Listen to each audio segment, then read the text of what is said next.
जो चमत्कार हुआ उसे देखकर आपके पैरों तले जमीन खिसक जाएगी। प्रयागराज महाकुंभ के दौरान एक साधु को गंगा स्नान करने से रोका गया।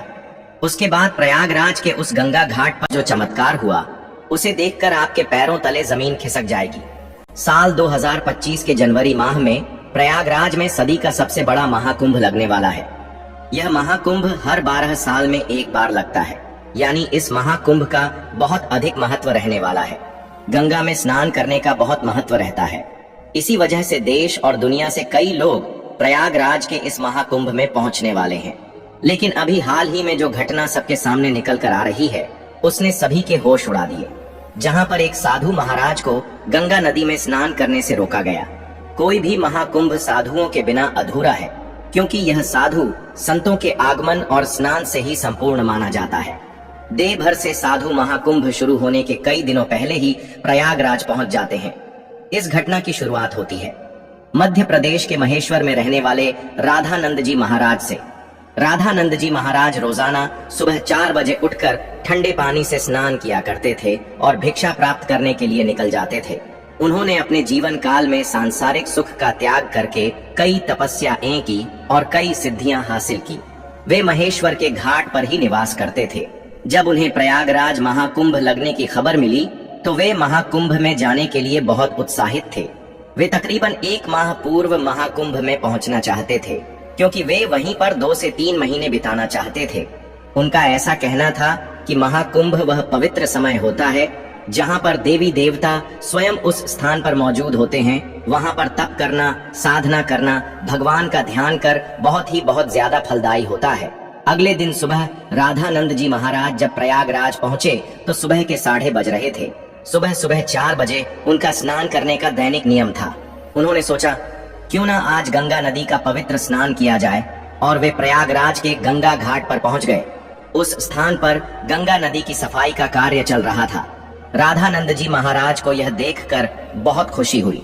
जब उन्होंने अपने कपड़े उतारे और गंगा नदी में स्नान करने के लिए आगे बढ़े तो वहां पर खड़े कुछ नगर निगम के अधिकारियों ने उन्हें रोक दिया।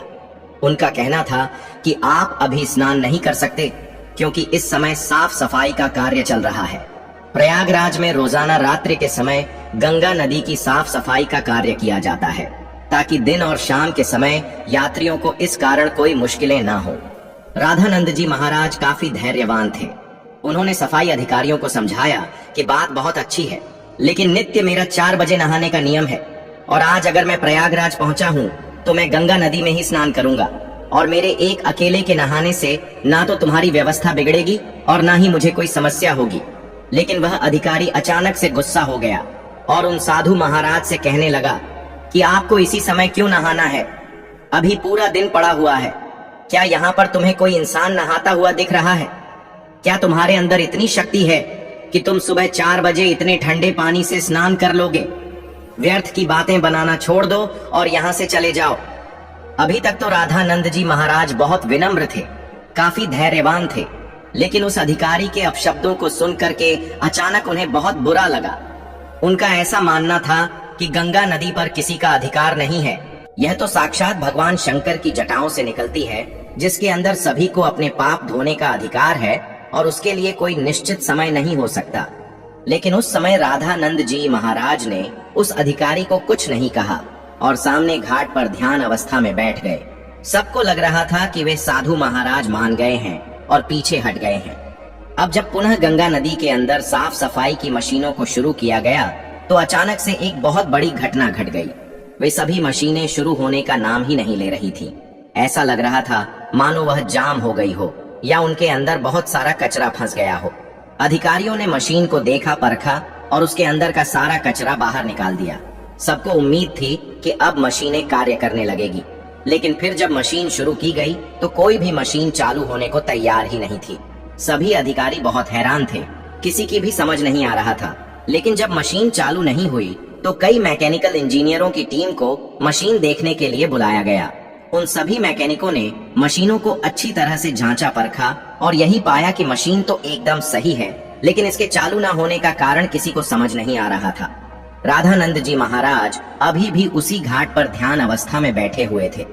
गंगा नदी का साफ सफाई का कार्य उस दिन रुका हुआ था। सभी लोग बहुत हैरान थे। उस समय जो मैकेनिकल इंजीनियर वहां पर मशीन सही करने आया था, उसने जब राधानंद जी महाराज को देखा तो उसकी आंखें खुली की खुली रह गई। वह राधानंद जी महाराज के चरणों में गिर गया और बाबा उसे आशीर्वाद देने लगे। फिर वह सभी अधिकारियों को बताने लगा कि यह महेश्वर के सिद्ध महाराज है। बचपन के समय पर एक बार जब मुझे सांप ने डस लिया था तो इन्होंने ही अपने चमत्कार से मेरी जान बचाई थी। तब उस अधिकारी को अपनी गलती का एहसास हुआ।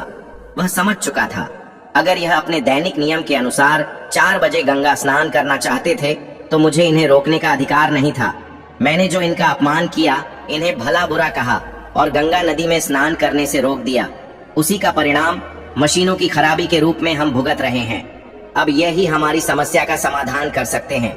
हमें इनसे माफी मांगनी पड़ेगी। सभी अधिकारी मिलकर राधानंद जी महाराज के पास गए, उनके चरणों में बैठ गए और हाथ जोड़कर कहा कि हमें इस बात का अंदाजा नहीं था कि आप एक दिव्य संत हैं।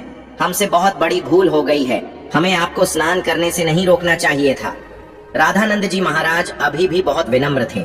उन्होंने अधिकारियों से कहा कि यह जरूरी नहीं है कि कोई संत चमत्कारी खोखे तभी ही उसे गंगा नदी में स्नान की अनुमति दी जाए। गंगा नदी के ऊपर साधु संतों का सबसे पहला अधिकार है। सभी अधिकारियों ने उनसे हाथ जोड़कर कहा, अब आप गंगा नदी में स्नान कर सकते हैं। हम आपसे बहुत माफी चाहते हैं। राधानंद जी महाराज समझ चुके थे कि सभी अधिकारियों को उनकी गलती का एहसास हो गया है। उनका अभिमान दूर हो गया है। उन्होंने विनम्रता पूर्वक उन अधिकारियों से कहा कि तुम चिंता क्यों करते हो? अभी समय कहाँ बीता है? जरा अपनी घड़ी में समय तो देखो, आखिर क्या बजे हैं? जब सभी अधिकारियों ने अपनी घड़ी में समय देखा तो उनके रोंगटे खड़े हो गए, क्योंकि उस समय सुबह के 4 बज रहे थे। किसी भी अधिकारी को यह समझ नहीं आ रहा था आखिर इतना इतना बड़ा चमत्कार कैसे हुआ। आखिर राधानंद जी महाराज ने अपने चमत्कार से समय को कैसे पलट दिया। इतना बड़ा चमत्कार देखकर सभी अधिकारी उनके चरणों में गिर गए और बाबा की जयकार लगाने लगे। इस चमत्कारी घटना के बाद सब लोग उन्हें मान गए और उनके दास बन गए, जिसके बाद वे सुबह 4 बजे अपने नित्य कर्म के अनुसार वे गंगा नदी में स्नान करने पहुंचे और इधर मशीनों को फिर से काम करना शुरू कर दिया। सारी मन एक साथ चालू हो चुकी थी, जिससे यह प्रमाणित हो गया कि यह मशीनें केवल रामानंद जी महाराज के इशारे का इंतजार कर रही थी।